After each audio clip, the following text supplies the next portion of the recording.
We have Sai Deepak who has joined us now. Sai is an engineer turned law firm partner turned arguing counsel. He has a bachelor's degree in mechanical engineering from Anna University and a bachelor's degree from IIT Kharagpur.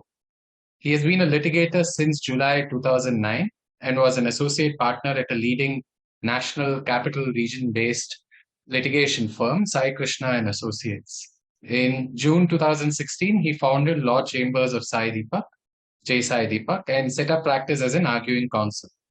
He is engaged by law firms and individual solicitors to appear on behalf of their clients for the Supreme Court of India, the Delhi High Court, the Madras High Court, the Competition Commission of India, and NCLAT. In close to 13 years of practice, Sai has carved a niche for himself in civic commercial litigation, IP litigation, constitutional law, and competition law, with reported judgments to his credit in each of these practice areas. Sai is an avid legal commentator and has articles to his credit in reputed international journals such as Max Planck Institute's International Review of Intellectual Property Law and Competition Law, and national journals such as the Indian Journal of Intellectual Property Law and Journal of Intellectual Property Rights. As a law student, he won international and national legal writing competitions, such as the 2008 legal writing competition of the International Association for the Advancement of Teaching and Research in Intellectual Property. As a law student, his blog post on the Bajaj TVS patent dispute was cited extensively and relied upon by a division of bench of the Madras High Court to vacate an injunction granted by a single judge of the court, making it one of the rare instances in Indian judicial history where a law student's work was cited and relied upon by a court. He frequently writes for Open Magazine, the New Indian Express, and the Financial Express.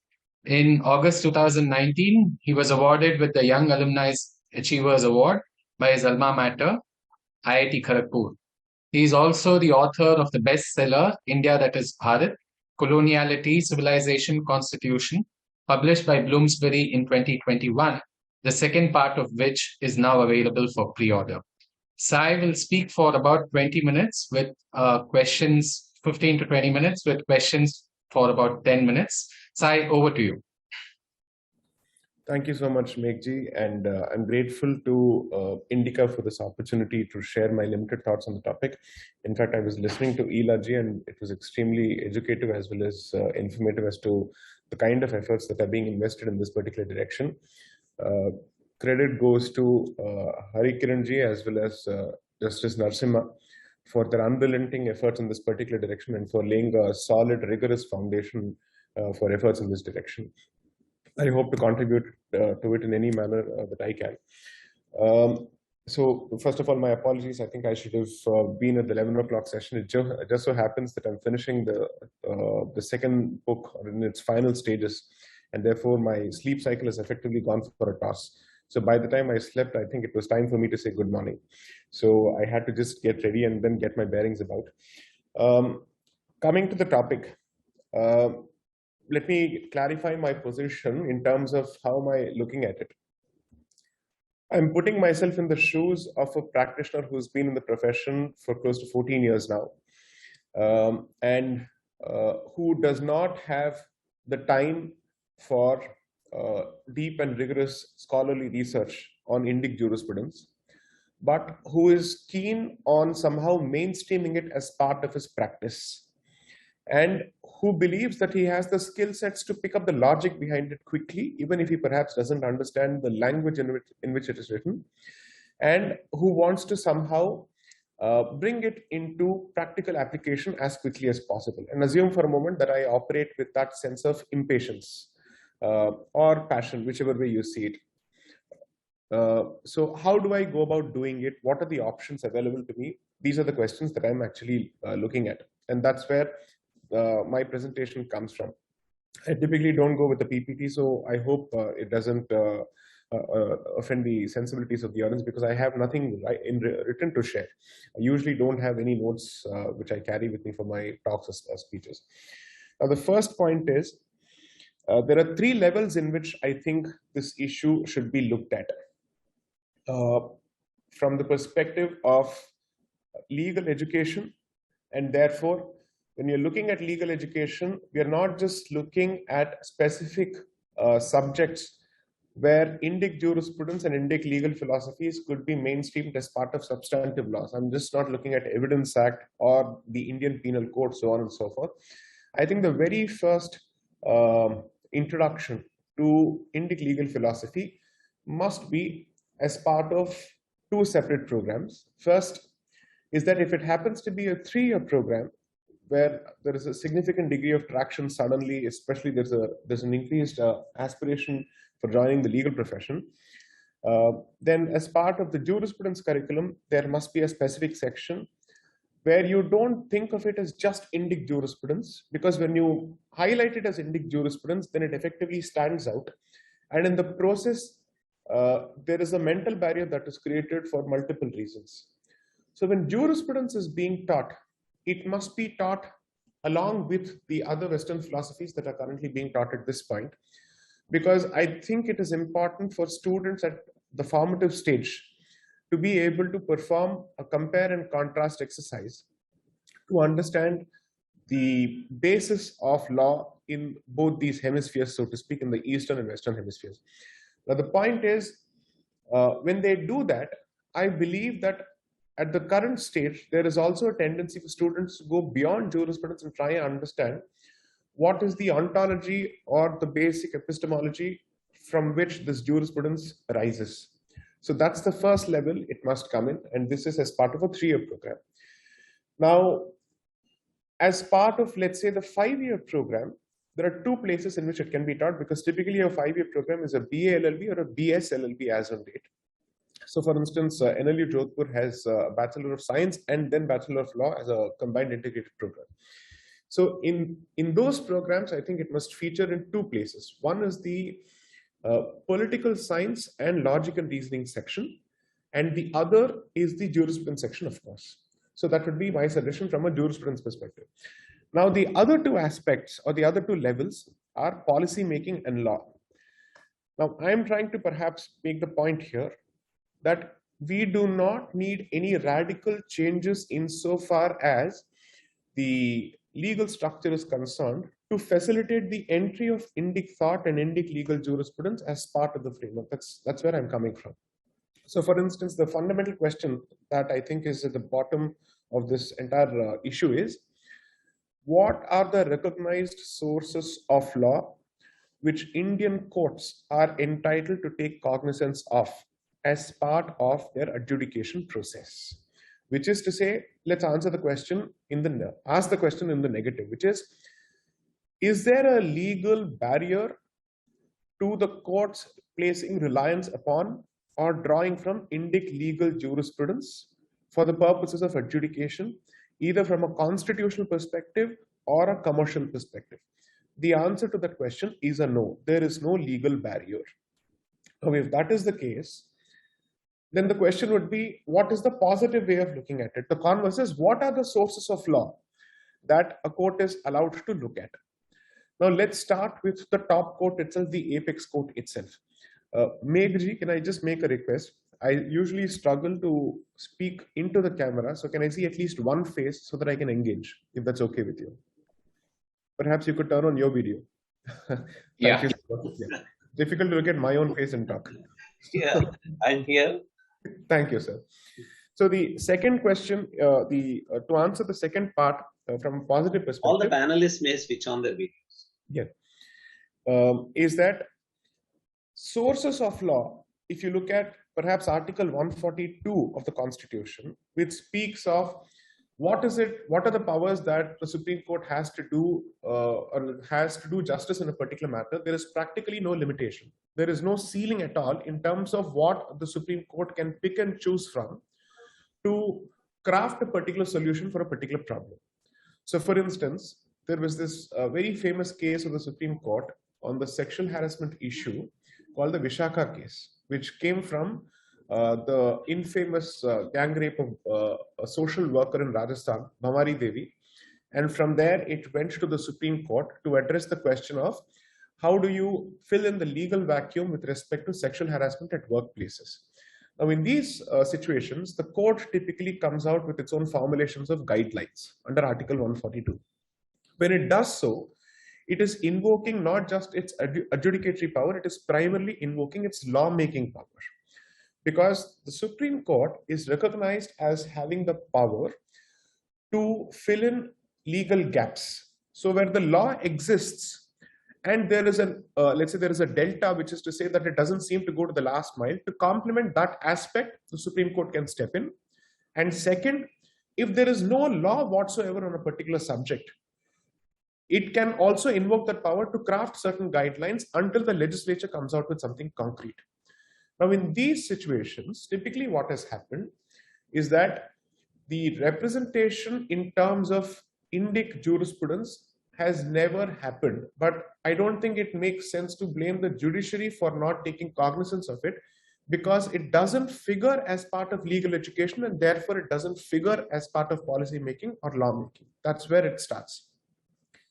Because if you start with the assumption that the standard Western theories that the Indian judiciary subscribes to are necessarily Anglo-Saxon in nature, and there is no room for Indic jurisprudence, that thought process and sentiment extends itself even to law and policy making. So of course you have to address the issue from a education perspective. But the other situation or the other possibility is what I would call a disruptive intervention. And a disruptive intervention perhaps means, think of the, and this is not to self-edify, but think of the Sabarimala case and the Sequit and the Ram Janmabhoomi case. Suddenly, the concept of the deity's rights from a constitutional perspective has become a very key legal issue. And that was made possible simply because the issue as well as the forum made it possible for us to present that particular point of view. Now, in the next few days, you're bound to see an article which is going to come out in the Outlook magazine of all the places, where the concept of deity's rights is going to be discussed in huge detail. Because opinions were sought from multiple practitioners. I was one of the practitioners who gave out this particular opinion. And for this particular opinion and this issue to be captured by the Outlook itself signifies a different kind of percolation given their positions when it comes to indications. So one, I think it's a question of disruptive intervention. Now, disruptive intervention from three perspectives. One, not every issue necessarily has a constitutional import. One of the questions that you end up asking as a practitioner is, I need to be able to convey the message to the larger audience that Indic jurisprudence is not just about altruism and welfare and whatnot. It is also about commercial sense. It is also about commercial transactions. Okay, because if you start with an Upanishadic, let's say, opening into Indic jurisprudence, a commercial lawyer is bound to be put off saying, I might as well go and do a satsang here. What am I doing for the purposes of a transactional litigation? Okay, I'm not trying to run down anything. I'm saying the mindset of a typical transactional or a commercial lawyer is come to the point. How do I use this? I just need to know that because I have a problem at hand, I need to address this. Okay, that's the mode in which the litigator works, and that's the mode in which a commercial court also works. Okay, now when you speak of commercial courts, the entry point as far as Indic jurisprudence is concerned is twofold. One is in the concept of, let's say, how do you compute damages with respect to a particular claim? So assume for a moment that Nagaraj were to sue me for defamation someday, God forbid. Okay, but if Nagaraj were to sue me someday for defamation, how would Nagaraj ascribe a value to his reputation to recover that in the form of money from me, so that it acts as a deterrent for my future conduct? Now, the thing about India's court culture is it is extremely poor from a damages perspective. You will always see injunctions being granted, you will always see restraints being granted, but you will never hear of significant sums of money being paid out in damages the way you see in America or the way you see in UK.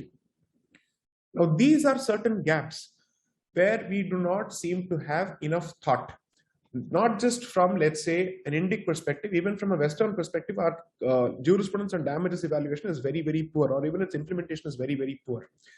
Now, we need to identify these interstices where courts are not in a position to come out with either clear ideation or implementation. and find ways of making it of let's say of intervening from an Indic perspective when it comes to these issues from a commercial perspective. So the one thing that you can do, and I don't think there's a better incentive than economics in today's day and age. So how do you make Indic jurisprudence relevant for a commercial litigator would be my first entry point, and not to a constitutional litigator. Because one, the pool of commercial litigators is vast.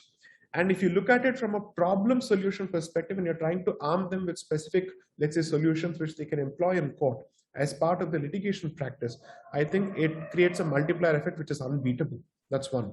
Second is the one area where there is very poor legal representation from the Indic perspective, which is possible under the current legal framework without the need for any amendment, is in all environmental actions. There is, and there has to be in Indic representation. There is no Indic representation whatsoever.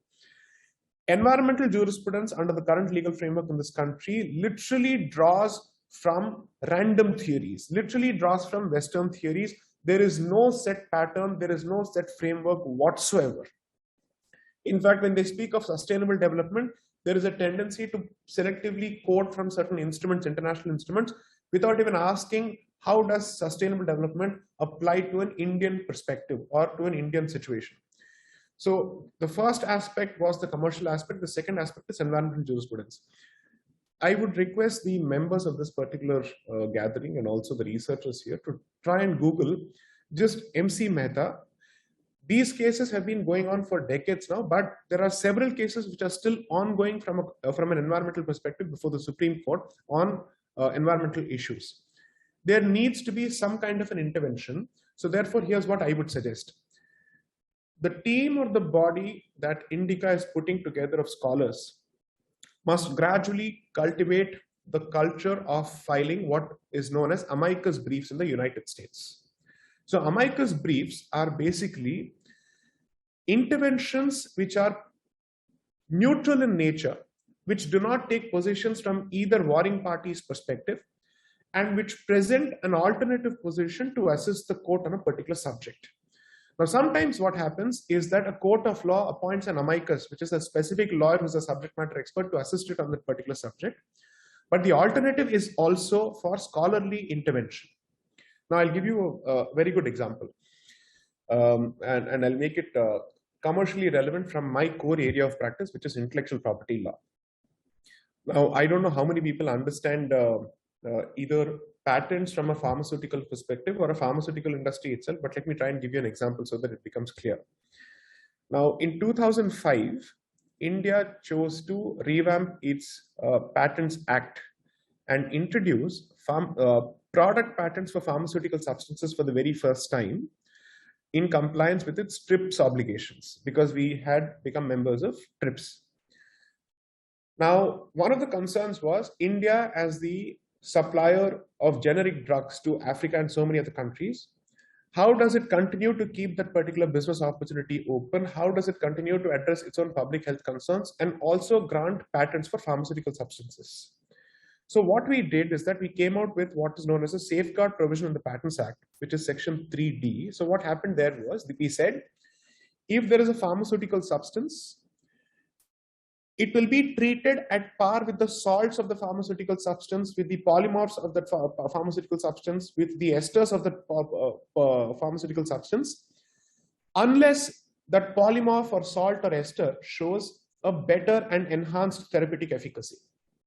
Which is to say, all derivatives of a drug will be treated as the same drug, and therefore no new patents will be given unless you're able to show an enhanced therapeutic efficacy. This issue came up for adjudication before the Supreme Court in a very celebrated judgment called Novartis versus Union of India. For the very first time on this particular subject, there were academic interventions to understand what is the meaning of therapeutic efficacy for the purposes of a pharmaceutical substance. The reason why I'm giving that particular example is courts, and especially the Supreme Court on such sensitive matters, is open to academic intervention and is open to scholarly intervention. Therefore, my point is scholars need not limit themselves to the sidelines to merely assist lawyers in terms of knowledge-based building or repository building. Today, we are actually looking at active participation of academics, hardcore academics, in the business of lawmaking in courts through such amicus briefs. So when these opportunities present themselves during the course of these proceedings, so I'll give you one more example. The most recent example was the marital rape judgment. Ideally speaking, there ought to have been an intervention immediately on the Hindu conception of non-consensual sex between spouses. And also, if the spouses or the partners happen to be of the same sex, then what is our position with respect to these aspects? Now, the point I'm trying to make is these are the avenues and opportunities which are currently open and already existing without the need for a change in the system. The third aspect is, of course, so the first one was jurisprudence, the second, yes. And constitution, of course, is a critical aspect. I don't think our interventions must be limited exclusively to temple-related matters when it comes to Indic jurisprudence. So far, we have seen this particular tendency to speak about, let's say, deities' rights, so on and so forth, primarily from a reclamation perspective.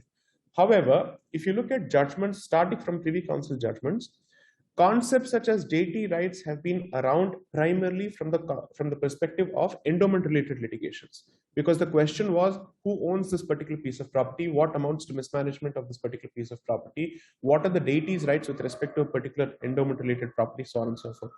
In these matters, literally the authorities as well as the courts, what I would the phrase that I would use to describe their conduct and their attitude is that they wing it. They have no idea as to what they're talking about.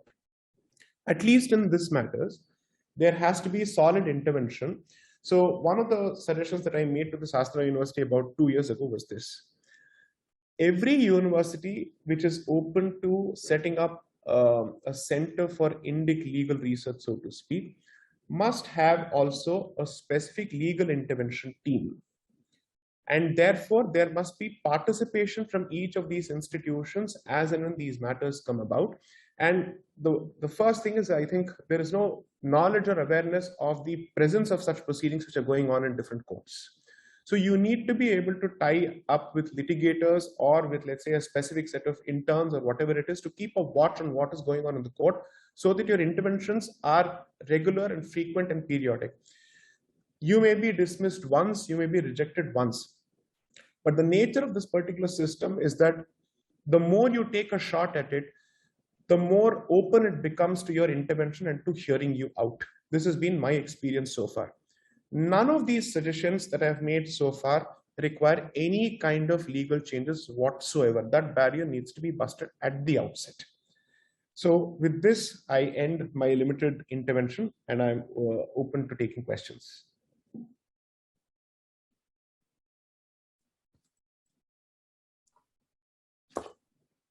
Just one point before the questions. One of the mental barriers, even for someone like me who is interested and who is keen on learning a particular subject, is that my tendency to assume is to assume that if I have to understand Indic jurisprudence, I cannot do so without understanding Sanskrit. Okay, that could also be one of the potential barriers. I'm not asking for desanskritization of Indic legal jurisprudence. I'm simply saying a bridge where people can understand these concepts and are in a position to apply them without having to put themselves through the regimen of having to learn Sanskrit in their Middle Ages, which may not be possible for everyone, especially when you happen to be a hardcore commercial litigator. If I have to go down this path, either I must have that burning passion, and in which case, if I have the burning passion, then we wouldn't have the problem that you're trying to address, and not everybody is going to have that burning passion. So you're looking at trying to cater to the economic incentive of a commercial litigator, and if that approach can be treated as the lowest common denominator possible, then I think it's easier for you to break down a particular solution. So one final parting shot, if I may call it so. One of the things that law teaches you, especially if you happen to be an arguing counsel, is to break down a particular concept in the most simple of terms possible, so that a judge who is unaware of that particular subject can understand it in a maximum of 15 to 20 minutes and not more than that. Because assume for a moment, Nagaraj has been practicing tax law for all his life, and he suddenly is put on the criminal side.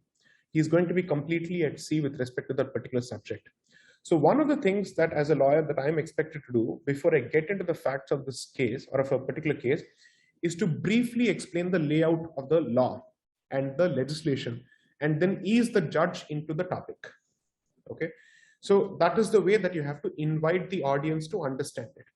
I'm asking, or I'm making a similar request, which is to say, for you to be able to reach out to the commercial litigator audience, which is both powerful and has a wide base, you have to invite them with a few LCDs without expecting them to spend time on Indic jurisprudence or on Sanskrit. How do you go about doing that? That is where I think the trick lies.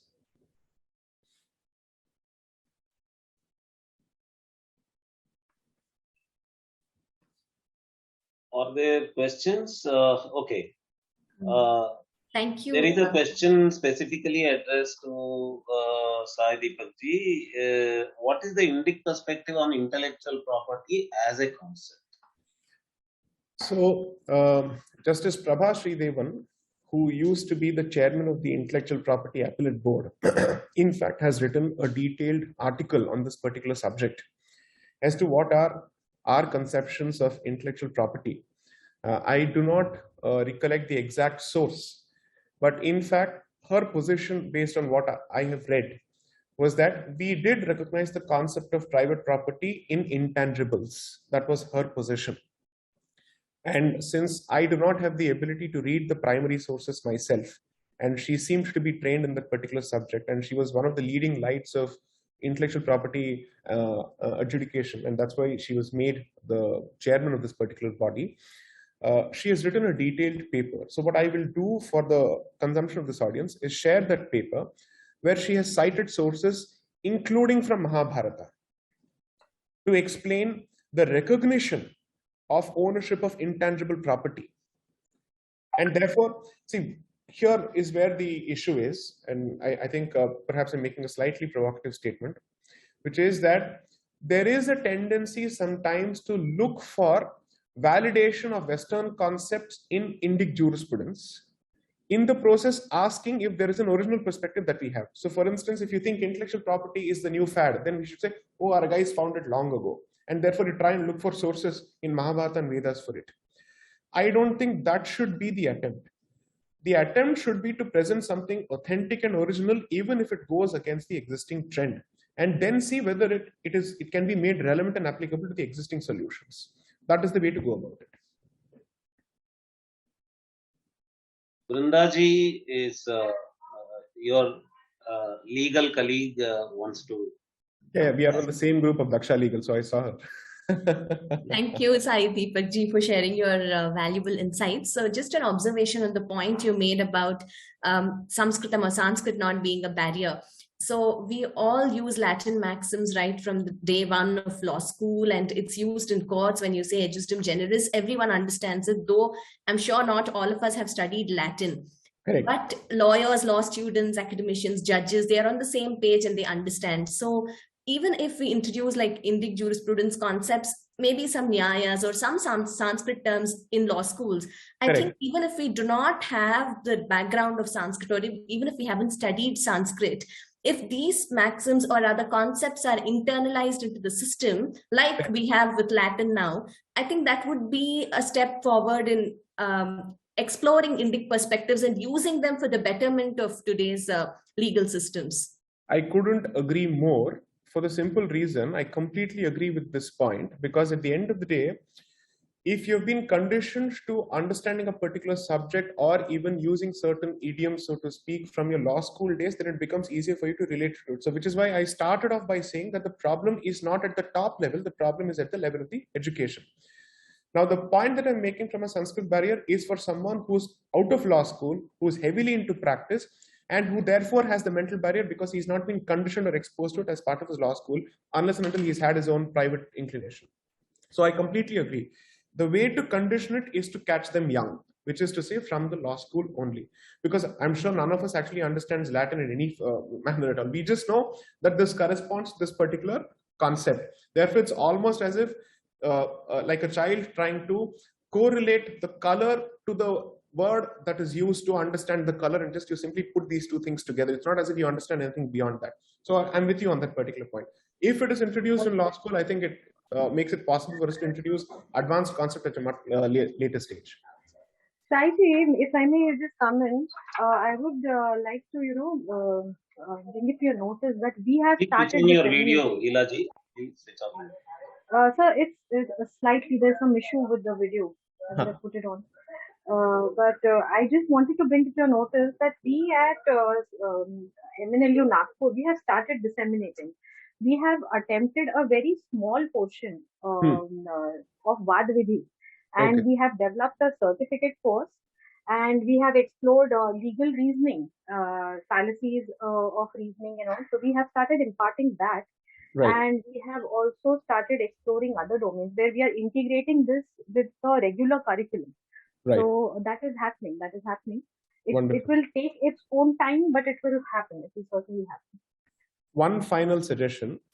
In August, I will be in Bangalore to be a part of the inauguration of this wonderful gamified approach to Sanskrit that a particular body has come out with called Deva Bhasha, which is a game around Sanskrit that they have come out with. Now that gave me this idea that why is it that we are not looking at popularizing Indic jurisprudence through Indic public debates on the lines of MUN debates that we have in educational institutions across the country. So Indica, using its network in institutions, perhaps should consider holding a debate on a current topic, but to be argued on, let's say, on the basis of what we would see as a Shastric form of a debate, or what is an Indic form of debate, or if there are multiple versions of it, how do you then present your paksha, so to speak, through an Indic perspective on a contemporary issue? That perhaps would be a different way of inviting the young audience into a new style of argumentation, because then that would trigger basically their ideas as to what is this new form of argumentation, how is it different, why is it different from the traditional forms of argumentation and debate that we understand. That could be one way of going about it. I was actually thinking about it once I was done with the first book last year, that somehow we should find a way to have a flagship public event which is known for its Indic style of argumentation, perhaps drawing significantly from the Avadhanam principles in some way. Yes, there is going to be a paper, a paper by Arvind B. Iyerji about Indic argumentation ethics, Indic argumentation norms, Vada norms, and Vakyartha Sadas is a model for Indic argumentation methods, and I am accepting the suggestion from Sai Deepak ji that Indica should conduct such argumentations, debates in the Indic style. We will certainly launch it in the name of Sai Deepak ji. His name will be associated with the program. Definitely, it's a very good suggestion. I agree. And Sai Deepak ji's talk always is so invigorating that we have Gauri Mahulikar ji, we have Srinivas Jamalamadaka ji, many who are coming forward to discuss the topic. First, Professor Gauri Mahulikar. Yeah, thank you, Sai Deepak ji. And if there are Latin terms, though we don't know Latin, that could be explained. Similarly, we could use Sanskrit terms, and those who are interested would learn it. Right. I would give you an example. At Chinmaya Vishwavidyapeeth, we started LLM with legal theory, and in legal theory was heavily studied with Sanskrit. And in fact, we introduced Tarka Sangraha for them, and Jalpa, Vada, Vitanda, all these things were discussed. I think Srinivas ji is here. He was one of the resource persons for the NFSI conference, and it was a welcome thing, So unless we introduce that, there won't be any interest. So I feel genuinely that it should be tried. So it shouldn't be considered as a barrier. What I mean to say is, it shouldn't be considered as a barrier. Maybe we'll start with the translations, But translations are sometimes, interpretations of the translator, and that might mislead or, reinterpret it in a different. Correct. So to check that, Sanskrit knowledge and the Sanskrit faculty could be of help. That's it. Can I use this platform to make a mischievous suggestion and request, although well-meaning? I'm jealous of the students who are getting access to this kind of knowledge in their formative years, because I haven't had it. Is there any way that I can consume this knowledge? And is there any way that I identify with this, and I really can't agree more. We did not receive this when we were being educated. So, but we are still learning, so we can still acquire that knowledge. Thank but you. Yes, I'm with you when you say that I'm jealous of those who got it in their early years. Yes, please. Srinivas seems to have a question. Yes. Yeah. Namaste, Sai Deepak ji, a great admirer of you. Actually, you have heard of Rashtam School of Public Leadership, I suppose, of Raghav Krishna ji when he was there. So actually, we had a 10-day introductory thing on Anvikshaki, wherein we tried to implement the Panchavayava system in the structural debating we tried over there.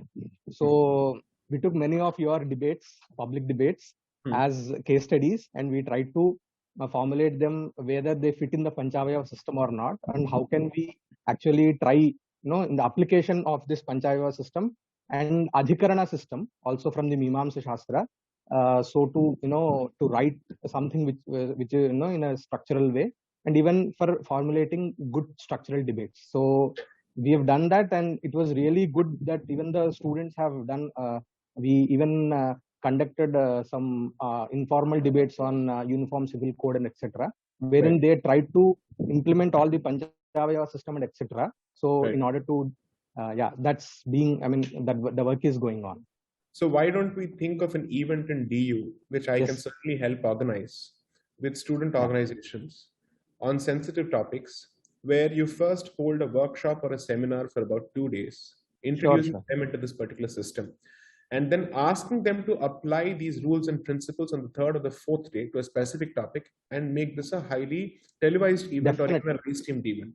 That is something definitely possible, and it has been. We first time experimented in Rashtam, and it was really we did get. If you can once get in touch with Raghavji, he will give you the this thing about how successful it was. Thank you. Thank you so much. Yeah, coming to the maxims point, all the legal practitioners here coming from the English medium background may definitely get excited to know that there is a huge list of maxims in Sanskrit which are just 2-3 word phrases. They are called nyayas. And there is a list of these nyayas already made, and they have already been classified as per Vyakarana Nyayas, Vedanta Nyayas, and so on. Now I'm trying to compile them as legal practice Nyayas useful for legal practice. I advised Sridhar Kotraj Garu, who compiled the maxims from Mahabharata book, to be a partner with me in creating maxims which are just 2-3 words, like the Latin phrases that are being used in the courts of law now. Because of their brevity, because of their 2-3 word size, I am hopeful that all the advocates will also get attracted, judges will also get attracted, instead of big shlokas that they are intimidated by. We can introduce these 2-3 word nyayas. Let me give you just one nugget into the legal fraternity psychology even today, to the limited knowledge of, to my limited knowledge. Notwithstanding the extent of rootlessness and deracination that we see, there is still a certain degree of brag value when somebody speaks in Sanskrit in court. When somebody wants to showcase his erudition, notwithstanding his anglicized ways, the first thing that they fall back on is not the Latin maxim. They still think of Sanskrit. That still happens in Indian courts, by the way. And this is not limited only to senior practitioners. This happens even to the middle-aged practitioners. So there is that X factor associated with knowing Sanskrit or to be able to quote something in it. So maybe you should tap into that. I understand it's an extremely base entry point to actually push this particular thing. But then if this is human psychology, applying the principle of judo, you use the strength of the opponent to go after the opponent. So you use that, you might as well use that. And find strategic ambassadors and influencers in the legal fraternity who can mouth these couplets or these nyayas in strategic opportunities. You have to realize that in Supreme Court these days, we are also talking of live streaming of important proceedings. And therefore, in such important proceedings, you have to find ways of mainstreaming the thought as well as the language. That would be my way of going about it. This is coming primarily from a public speaker's perspective in terms of what makes an impact on the audience. I'm sure we have overshot our time. I'm so grateful for all the questions. Yeah, so I'll make sure that we kind of proceed now. Thanks, Sai.